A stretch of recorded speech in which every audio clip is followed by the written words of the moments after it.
우리 지난주에 함께 나눴던 하나님의 말씀 한번 생각해 보지요. 우리 지난주에 두 가지 말씀을 가지고 함께 나눴습니다. 예수님께서 등불의 비유에 대해서 말씀해 주셨습니다. 등불은 하나님 나라의 복음이었다 하는 말씀 드렸죠. 어둡고 혼란한 세상 가운데 진리가 무엇인지, 무엇이 옳은 것인지 알지 못하는 세상 속에 등불과 같이 하나님 나라의 복음이 비춰졌습니다. 감추어져 있는 것이 아니죠. 모든 사람들에게 다 드러날 수 있도록 하나님 나라의 복음이 선포되어졌습니다. 그래서 이제 빛이 되시는 하나님 나라의 복음을 붙잡고 그 복음의 빛을 따라서 살아야 한다는 것이죠. 그 복음의 빛을 우리 자신에게 비춰봐야 되죠. 그래서 하나님 나라 복음에 합당하지 않은 우리 자신의 모습은 없는가? 죄악된 우리 자신의 모습을 회개하고 하나님 앞으로 돌이켜야 합니다. 어두워진 세상 속에도 하나님 나라 복음의 빛이 비춰지는 거죠. 그래서 어두움 가운데 있었던 모든 곳에 빛이 비치고요. 그것을 통해서 많은 사람들이 회개하고 하나님 나라 복음으로 돌이켜야 된다는 것입니다. 우리가 먼저 들은 하나님 나라의 복음, 우리가 먼저 깨달은 예수 그리스도의 생명의 복음을 우리가 많은 사람들에게 전하는 사명을 잘 감당해야 한다 하는 말씀을 함께 나누었습니다. 또 한 가지는 예수님께서 말씀하신 진정한 가족의 의미가 무엇인가 하는 말씀 우리가 함께 나누었지요. 예수님의 육신의 가족들이 예수님을 찾아오신 장면을 우리가 함께 생각해 봤습니다. 그 말씀을 통해서 우리가 깨닫게 되는 것, 하나님께서 우리에게 주신 육신의 가족들을 사랑하고 돌보는 것, 우리가 마땅히 해야 할 일이다 하는 것이죠. 하나님께서 사랑하는 가족들을 선물로 주셨습니다. 우리의 가정을 통해서 하나님의 그 풍성한 사랑을 경험할 수 있게 하셨죠.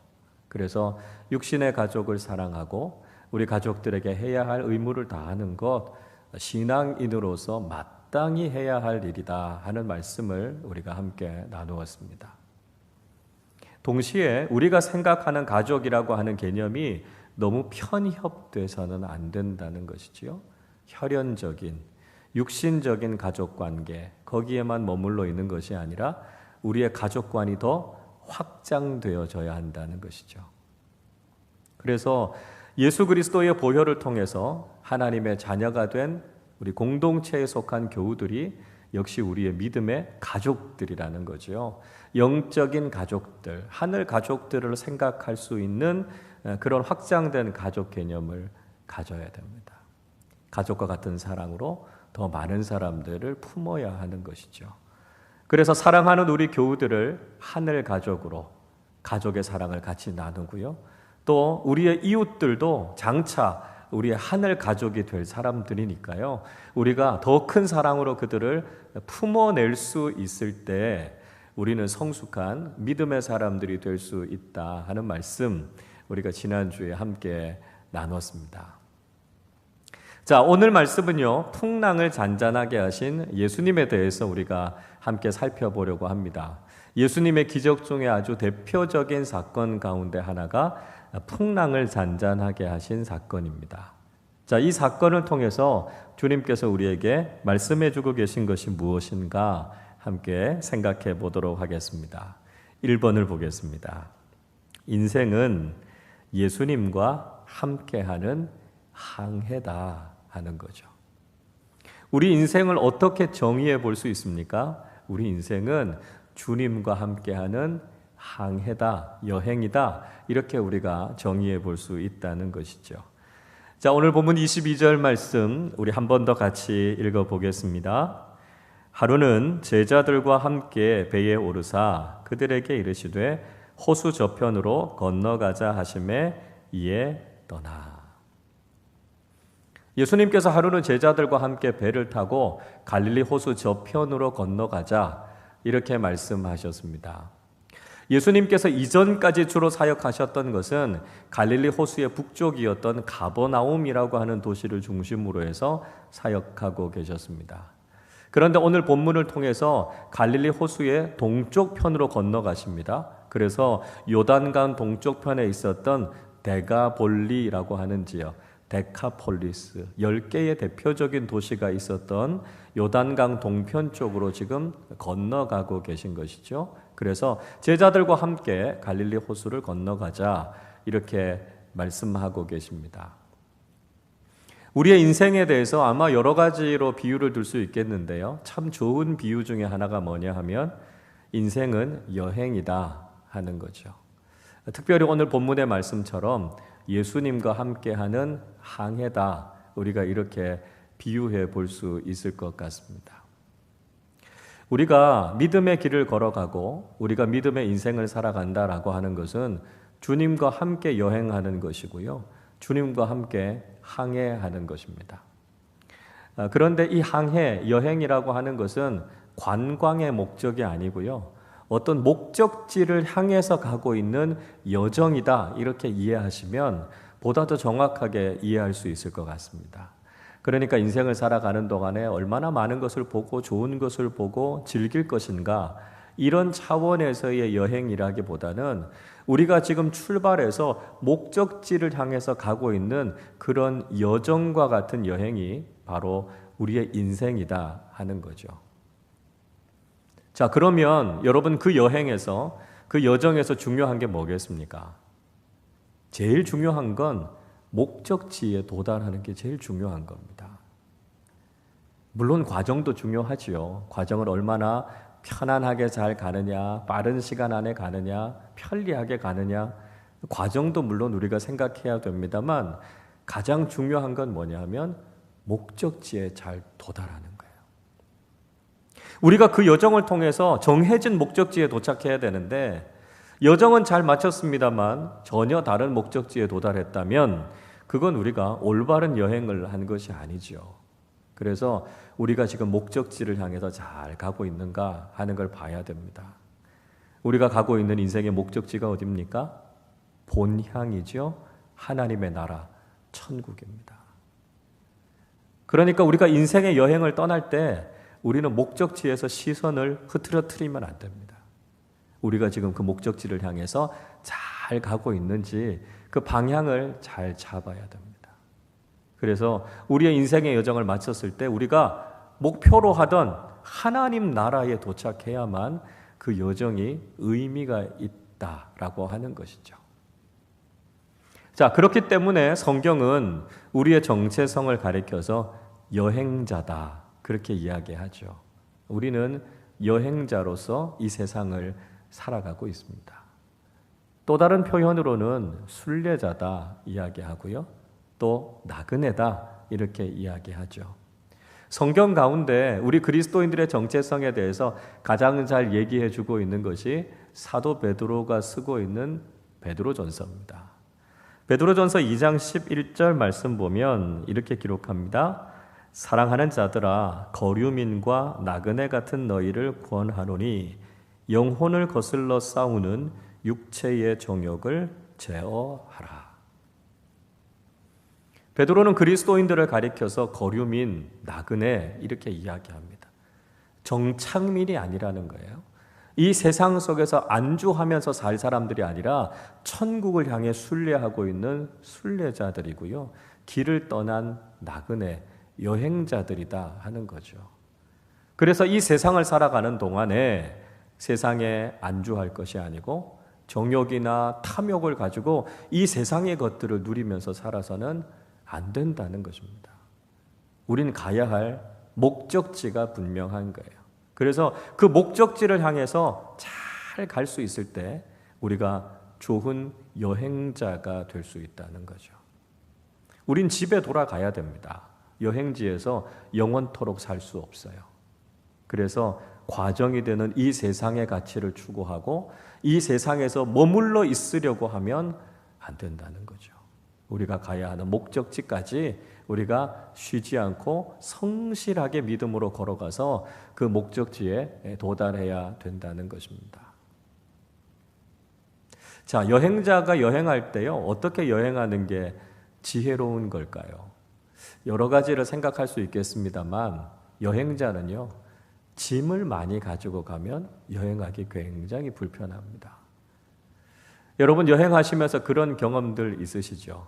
필요 이상으로 짐을 많이 가지고 가면 어떻게 됩니까?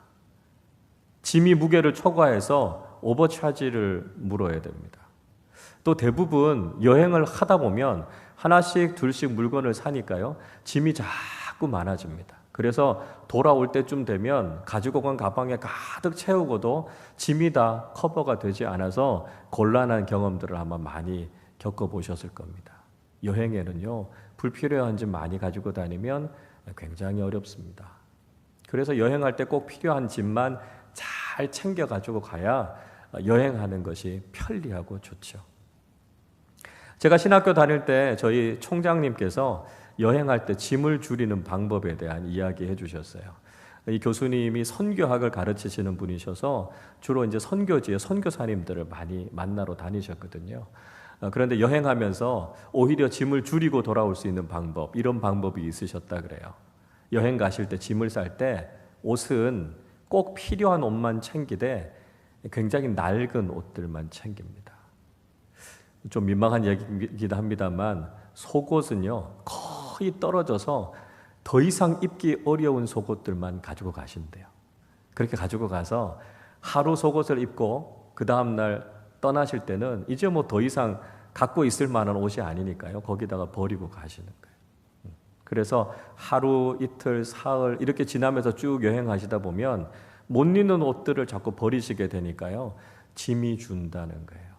그래서 그렇게 하면 여행을 하면서도 짐을 줄일 수 있다는 거예요.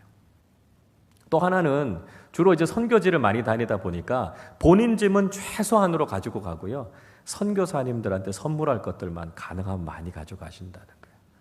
그러면 가셔서 선교사님들을 만나고 거기다가 선물 드리고 이렇게 오면 나중에 들어올 때는요 거의 가방이 빈 가방이 된다는 거예요. 굉장히 지혜로운 방법이죠. 여러분 우리 인생에도 한번 적용해 보실 수 있기를 바랍니다. 그래서 우리가 인생을 살아가면서 많은 짐을 가지기보다는 우리가 버려야 될 게 뭔가, 그걸 고민하면 우리 인생의 짐이 가벼워지는 거죠. 또 내가 자꾸 나를 위해서 가지려고 하는 게 아니고요, 다른 사람들을 위해서 자꾸 나누어 주려고 하다 보면 우리 인생의 짐이 가벼워지는 거죠. 그래서 우리 인생은 그렇게 살아가는 겁니다. 버려야 할 것들을 버릴 수 있고요, 또 내가 가지려고 하기보다는 나누어 주려고 하다 보면 우리 인생의 여행이 훨씬 더 홀가분하게 하나님 나라를 향해서 갈 수 있게 된다는 것이죠. 인생의 여행, 주님과 함께 가는 믿음의 길을 지혜롭게 또 즐겁게 이 인생의 길을 걸어가실 수 있기를 바랍니다. 2번 보겠습니다. 예수님과 함께하는 항해에도 풍랑은 일어나게 마련이다 하는 것이죠. 예수님과 함께 인생의 항해를 하지만 우리가 인생의 풍랑을 만나게 될 수 있다는 것입니다. 23절 말씀 같이 읽어보겠습니다. 행선할 때에 예수께서 잠이 드셨더니 마침 광풍이 호수로 내리침에 배에 물이 가득하게 되어 위태한지라. 자, 예수님의 제자들이 그렇게 예수님과 함께 배를 타고 갈릴리 호수를 건너가고 있었습니다. 그런데 광풍이 불고 물결이 일어나서 배에 물이 가득 차서 배가 아주 위급한 상황이 된 것이죠.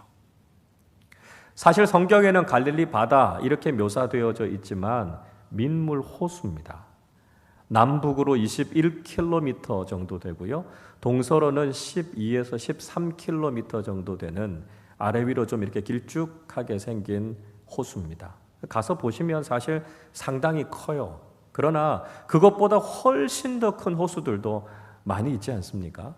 그리고 바다다 이렇게 불리기에는 사실 뭐 작은 규모죠.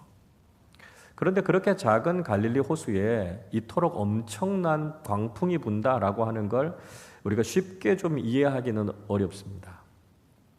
그런데요, 이 갈릴리 호수 북쪽에는 2840m짜리 헬몬산이라고 하는 높은 산이 있습니다. 이 헬몬산 꼭대기에는 1년 내내 눈이 쌓여 있습니다. 그러니까 만년설이 있는 거죠. 그리고 그 꼭대기에서부터 차가운 바람이 계곡을 타고 내려와서 요단강을 타고 갈릴리 호수에 내리꽂힌다 이렇게 표현합니다. 바람이 그렇게 많이 분다는 거죠. 그래서 그렇게 헬몬산에서부터 불어오는 그 차가운 바람이 세차게 갈릴리 호수에 떨어지면 엄청난 광풍이 일어나게 된다는 거예요. 그래서 갈릴리에서 고기잡이 하는 뱃사람들이 또 갈릴리 호수를 건너는 사람들이 그런 광풍을 만나서 아주 위태로운 상황을 만나게 되는 경우들이 종종 있다는 것입니다. 자, 그런데 문제는요, 그 배에 예수님이 타고 계시잖아요. 예수님이 그 배에 타고 있었다라고 하는 것을 제자들이 생각하면서 제자들이 기대하는 것이 무엇이겠습니까? 예수님이 타고 계시니까 우리 배는 아무 문제 없을 거야. 그렇게 생각하지 않았겠습니까? 예수님이 얼마나 위대하신 분이십니까? 얼마나 능력이 많으신 분이십니까? 그 예수님께서 우리 배에 타고 있는데 우리 배는 아무런 어려움이 없을 거야. 만사 형통일 거야. 제자들이 그렇게 생각하지 않았겠습니까? 그런데 그 배가 지금 갈릴리 호수에서 풍랑을 만나게 된 겁니다. 좀 더 정확하게 말씀드리면 이 항해는 예수님께서 먼저 가자고 그래서 나섰던 항해였습니다. 22절 말씀 보시면 예수님께서 호수 건너 저편으로 가자 이렇게 말씀하시지 않습니까? 그러니까 예수님이 제안하신 항해였고요. 예수님이 가자고 하신 항해였어요. 그렇기 때문에 당연히 아무런 일도 없을 것이고 순풍이 불 것이다. 제자들이 그렇게 생각하지 않았겠습니까? 그런데 지금 그런 항해에서 큰 풍랑을 만났기 때문에 제자들이 적지 않게 당황할 수밖에 없었다는 것이죠. 여러분, 예수를 믿고 살아가는 우리의 신앙생활이 어떻습니까? 아무런 풍랑이 없습니까? 아무 문제가 없습니까? 그게 아니지 않습니까? 우리가 예수를 믿으면서 살아가도 끊임없이 인생의 풍랑은 다가오고 삶의 문제는 끊임없이 일어납니다. 건강에 문제가 생기죠. 우리가 예수를 믿는 믿음의 삶을 살면서도 사업이 실패하고 경제적인 문제들 경험하게 됩니다. 자녀들이 인생에서 실패를 경험하게 되기도 하고요. 관계의 문제 때문에 어려워지기도 합니다. 오히려 우리가 하나님의 말씀대로 살려고 하면 할수록 우리 인생의 문제가 더 커지는 것을 경험하게 됩니다. 아니, 그냥 우리가 세상과 타협하면 그렇게까지 힘들지 않을 수 있는데요. 우리가 말씀을 잘 지키고 믿음을 잘 지키려고 하면 할수록 인생의 풍랑이 더 거세지는 것을 경험하게 됩니다. 물론 우리가 신앙생활 잘 하려고 하는 게 문제가 아니죠. 문제는 세상이 악하기 때문입니다. 세상의 세력들이 우리를 방해하고 반대하기 때문에 그렇습니다. 여러분, 그래서 우리가 믿음의 생활을 할 때, 주님의 말씀대로 우리가 순종하면서 살려고 할 때 인생의 풍랑을 만나게 될 수 있다라고 하는 것을 우리는 예측해야 됩니다. 그리고 대비하는 삶을 살아야 되죠. 사도 바울은 영적인 아들이었던 디모데에게 복음을 따라 사는 삶을 살 때 어떤 일을 경험하게 되는지 디모데후서 1장 8절에서 이렇게 이야기합니다. 그러므로 너는 내가 우리 주를 증언함과 또는 주를 위하여 갇힌 자 된 나를 부끄러워하지 말고 오직 하나님의 능력을 따라 복음과 함께 고난을 받으라 이야기합니다. 바울은 디모데가 복음에 합당한 삶을 살아가면, 복음과 함께 살아가는 삶을 살아가면 반드시 경험하게 되는 게 있는데 그게 바로 고난이다 이렇게 이야기합니다. 믿음의 길을 걸어갈 때 때로는 그 복음 때문에, 그 믿음 때문에 우리가 고난을 당할 수 있다는 거죠. 믿음의 길을 걸어가는 동안 아무 어려움이 없을 것이다 방심하고 있다가는 우리가 어려움을 만나게 되고요. 그것 때문에 우리가 시험에 들게 될 수 있습니다. 그러니까 우리는 믿음의 삶을 살아갈 때 인생의 풍랑이 다가올 수 있겠구나 예측하고 미리 대비해야만 그 인생의 풍랑을 잘 이겨낼 수 있다는 것이죠. 3번을 보겠습니다. 인생의 풍랑 앞에서 예수님을 깨우는 사람들이 되라 하는 것입니다. 자, 인생의 풍랑을 만났을 때 우리가 할 수 있는 최선이 뭔가 하는 거죠. 예수님 깨우는 거다 이야기하고 있습니다. 24절 말씀 같이 읽어보겠습니다.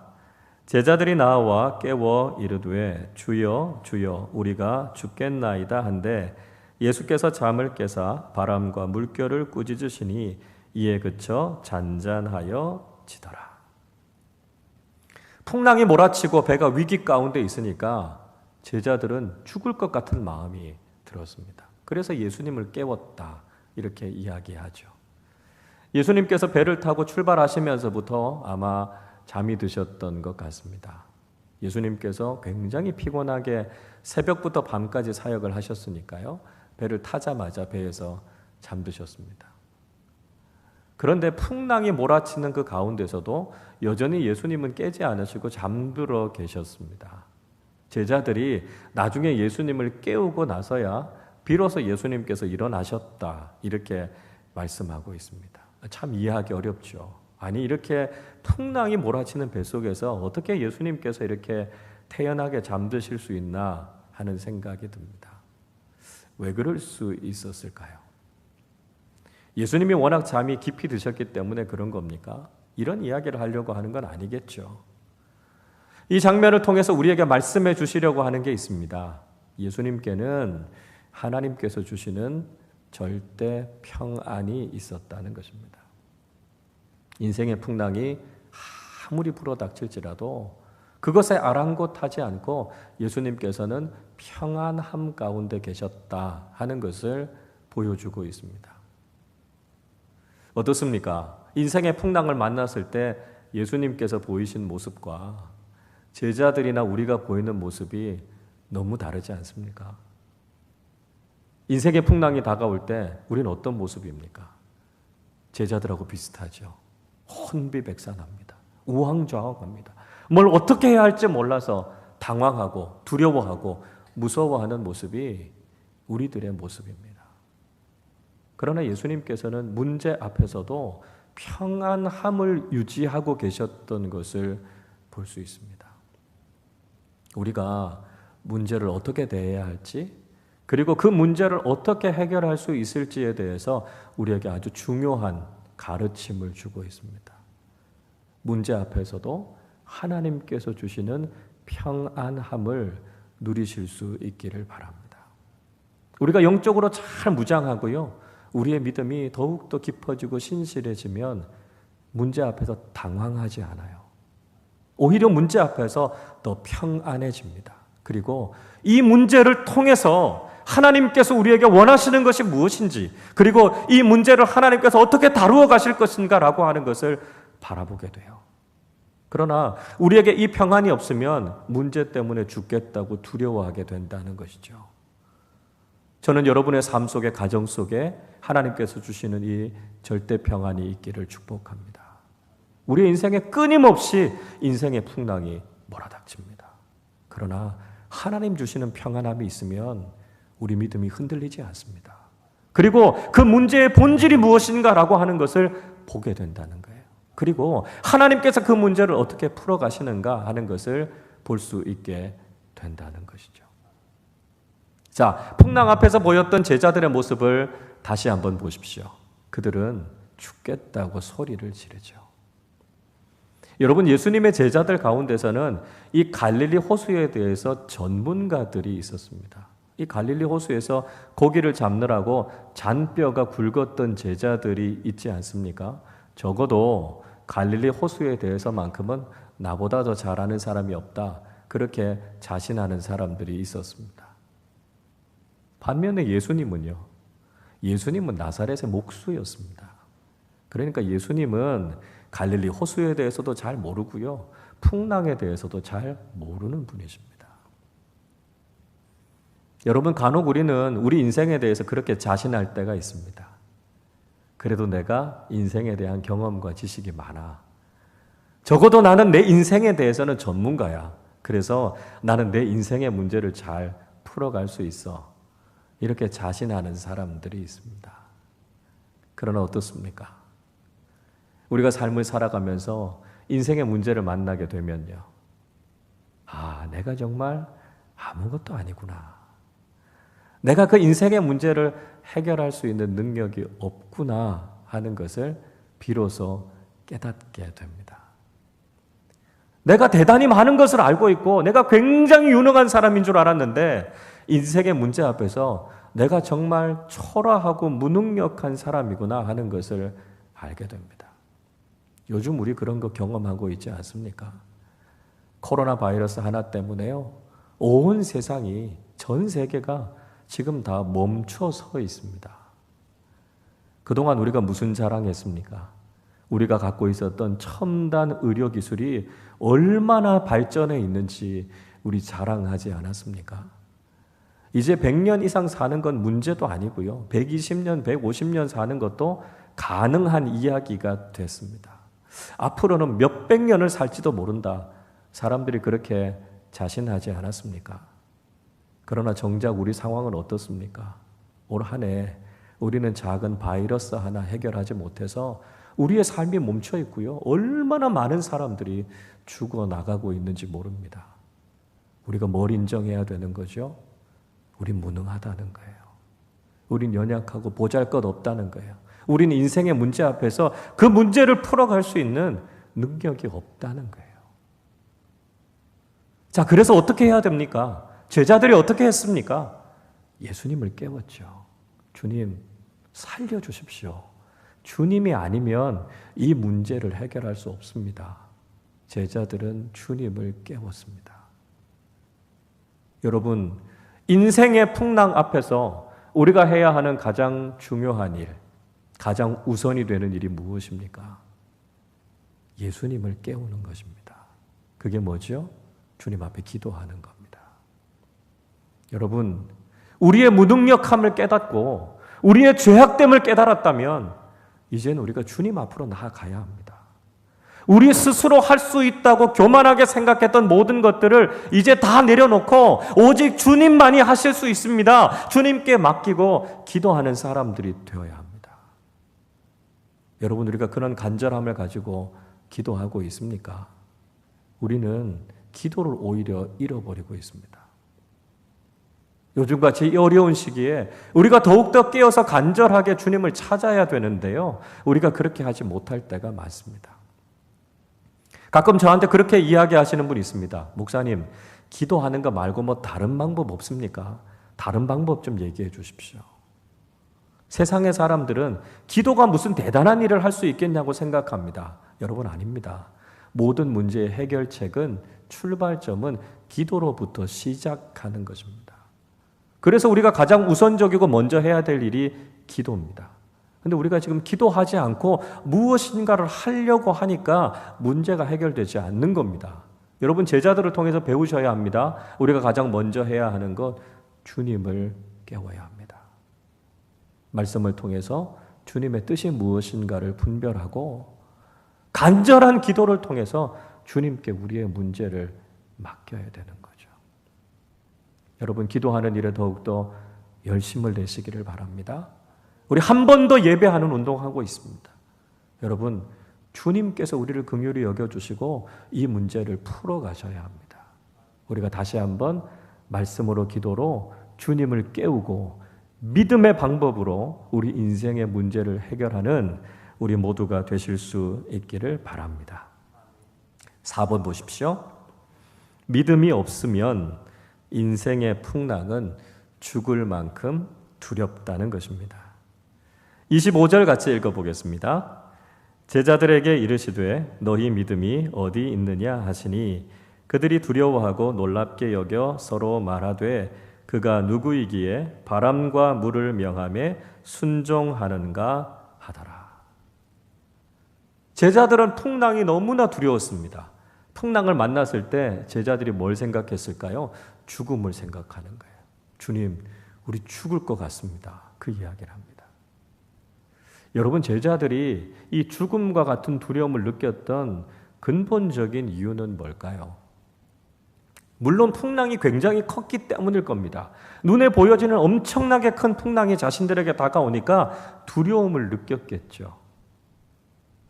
여러분, 그러나 큰 풍랑만 만나서 두려움을 느끼고 죽음과 같은 공포를 느끼는 게 아닙니다.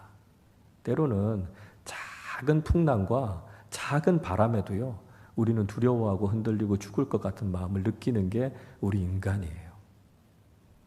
그러니까 우리가 이런 두려움을 느끼는 것은 문제가 크냐 작으냐의 차원이 아니라는 것입니다.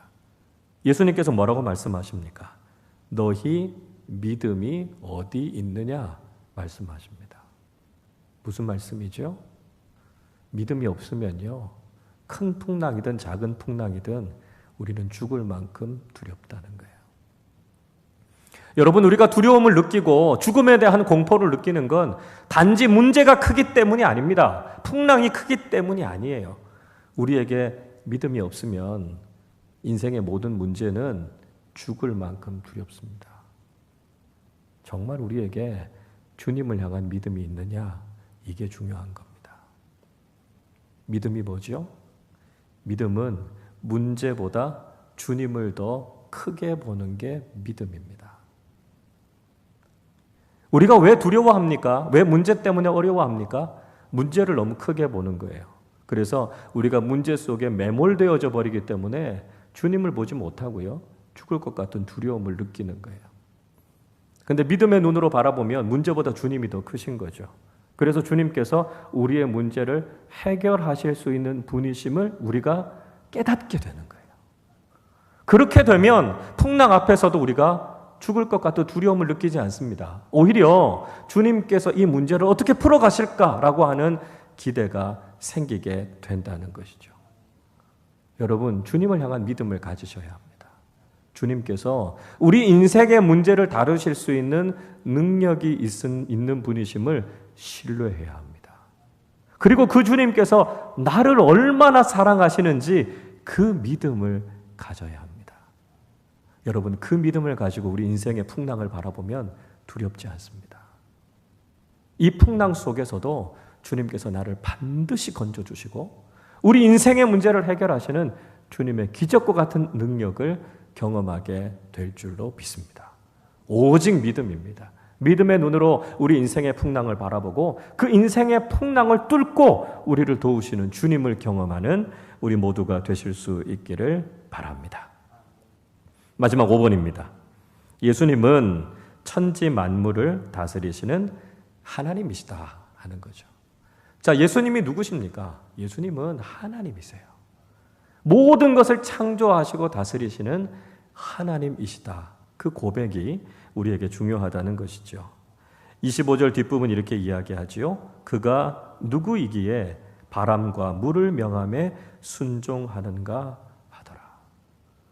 예수님의 말씀 한마디에 풍랑이 잔잔해졌습니다. 제자들이 깜짝 놀라죠. 바람과 풍랑이 잔잔해진 것을 보고 그들은 두려움을 느꼈습니다. 제자들이 느끼는 이 두려움은 처음 풍랑을 보고 느꼈던 그런 두려움이 아닙니다. 앞에서 느꼈던 건 공포였어요. 두려움, 무서움이었어요. 그러나 예수님께서 풍랑을 잔잔하게 하시는 것을 보고 그들이 느꼈던 건 경외감입니다.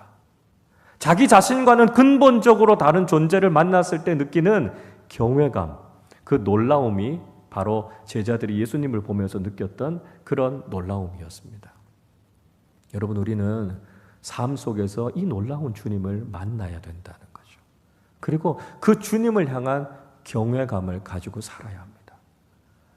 나는 이 문제를 해결할 수 없지만 주님께서 내 삶 속에 들어오셔서 놀랍도록 우리의 삶의 문제를 다루시는 그 능력의 주님, 그 놀라운 주님을 우리의 삶에서 경험해야 된다는 거죠. 주님께서 왜 그 일을 하실 수 있습니까? 예수님은 하나님이시거든요.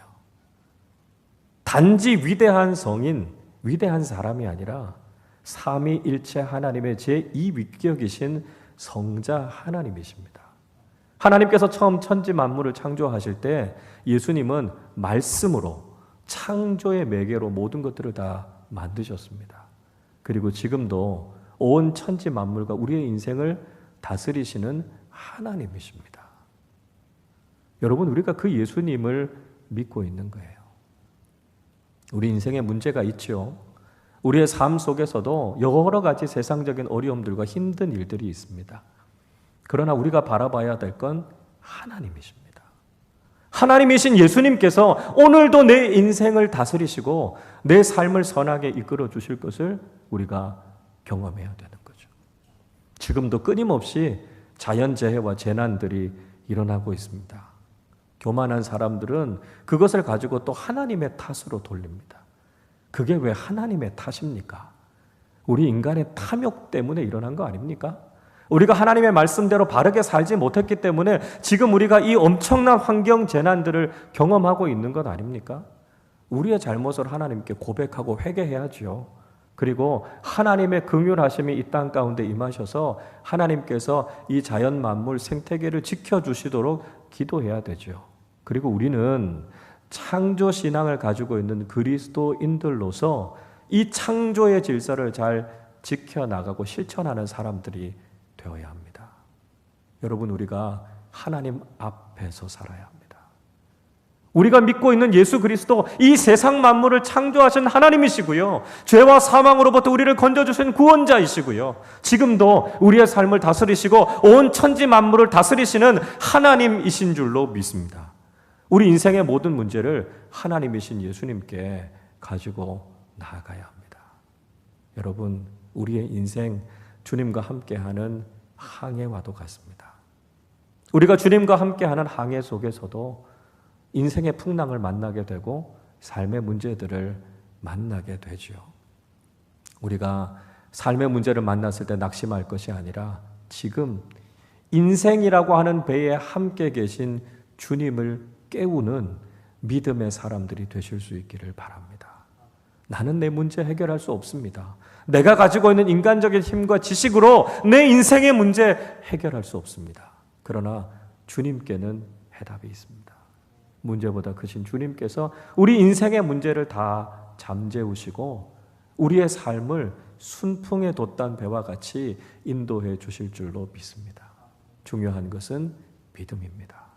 주님을 믿는 믿음, 주님께서 정말 나를 사랑하심을 믿는 그 믿음 가지고 나아갈 때 주님께서 우리 인생의 풍랑을 잠재우시고 우리의 삶을 평안하게 아름답게 인도해 주실 줄로 믿습니다. 오늘도 우리가 경험하는 모든 인생의 문제들 주님 앞에 다 맡겨드리고 주님께서 이끌어 주시는 인생의 항해를 끝까지 잘 감당하는 우리 모두가 되시기를 주님의 이름으로 축원합니다. 기도하겠습니다.